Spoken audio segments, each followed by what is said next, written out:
হাসিনার নতুন অডিও ফাঁস, জামাত শিবির বলে চালাই দিতে হবে।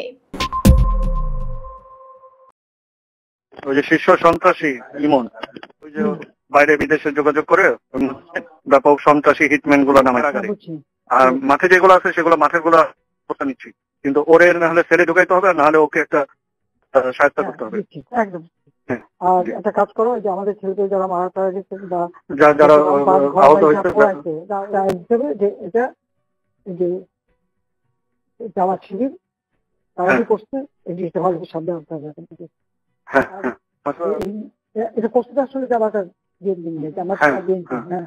এটাই বলতে হবে যে ক্ষতিগুলি কি করছে, এটা তার সামনে তুলে ধরা দরকার প্রত্যেক সেক্টর ওয়াইজ।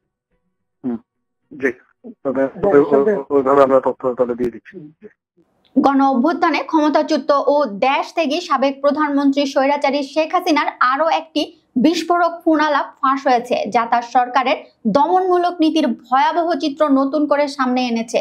সম্প্রতি ফাঁস হওয়া এই অডিও ক্লিপে শেখ হাসিনাকে ঢাকা দক্ষিণ সিটি কর্পোরেশনের সাবেক মেয়র ও আওয়ামী লীগ নেতা শেখ ফজলে নূর তাপসকে সরাসরি নির্দেশনা দিতে শোনা যায়। নির্দেশনায় তিনি চলমান সহিংসতা ও ভাঙচুরের ঘটনাগুলোকে বিরোধী দল জামায়াতে ইসলামী ও তাদের ছাত্র সংগঠন ইসলামী ছাত্র শিবিরের কাজ হিসেবে জোরে সোরে প্রচার করার কথা বলছেন।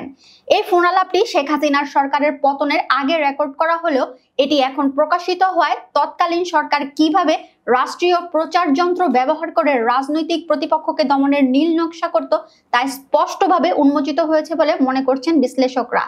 কথিত ফোনালাপটিতে শেখ হাসিনাকে বলতে শোনা যায়, যত ভাঙচুর হয়েছে, যা যা হয়েছে, এগুলোকে ভালোভাবে প্রচার করতে হবে যে এগুলো জামাত শিবির করছে।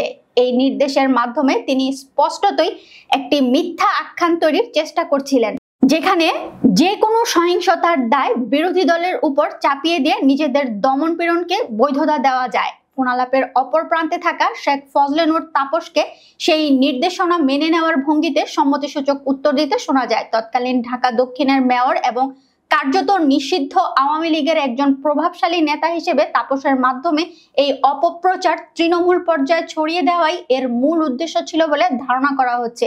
এই অডিও ফাঁস হওয়ার পর রাজনৈতিক অঙ্গনে তীব্র প্রতিক্রিয়া সৃষ্টি হয়েছে। বিশ্লেষকরা বলছেন, এই ফোনালাপটি নিছক কোনো রাজনৈতিক আলোচনা নয়, বরং এটি একটি গভীর ষড়যন্ত্রের প্রমাণ। এর মাধ্যমে আবারও প্রমাণিত হলো যে আওয়ামী লীগ সরকার পরিকল্পিতভাবে সহিংসতার ঘটনা ঘটিয়ে বা সেই ঘটনাকে ব্যবহার করে জামাত শিবির এবং বিএনপির মতো বিরোধী দলগুলোর উপর দায় চাপাতো, যা পরবর্তীতে তাদের নেতাকর্মীদের বিরুদ্ধে গায়েবী মামলা দায়ের এবং গণগ্রেফতারের ক্ষেত্র প্রস্তুত করত। একজন রাজনৈতিক বিশ্লেষক বলেন, জুলাইয়ের গণ অভ্যুত্থানের আগে দেশবাসী যা সন্দেহ করত, এই অডিওগুলো এখন সেগুলোকে প্রমাণ হিসেবে হাজির করছে। রাষ্ট্রযন্ত্রকে ব্যবহার করে মিথ্যাচার এবং প্রতিপক্ষকে দমনের এই কৌশলগুলোই শেখ হাসিনার পতনকে ত্বরান্বিত করেছে। শেখ ফজলে নূর তাপস শুধু ঢাকা দক্ষিণের মেয়রই ছিলেন না, তিনি শেখ মুজিবুর রহমানের ভাগ্নে শেখ ফজলুল হক মনির পুত্র এবং আওয়ামী লীগের একজন প্রভাবশালী নেতা। ক্ষমতার কেন্দ্রবিন্দুতে থাকা এমন একজন ব্যক্তিকে দিয়ে এই ধরনের অপপ্রচার চালানোর নির্দেশনা প্রমাণ করে পুরো বিষয়টি সর্বোচ্চ পর্যায় থেকে নিয়ন্ত্রিত হতো।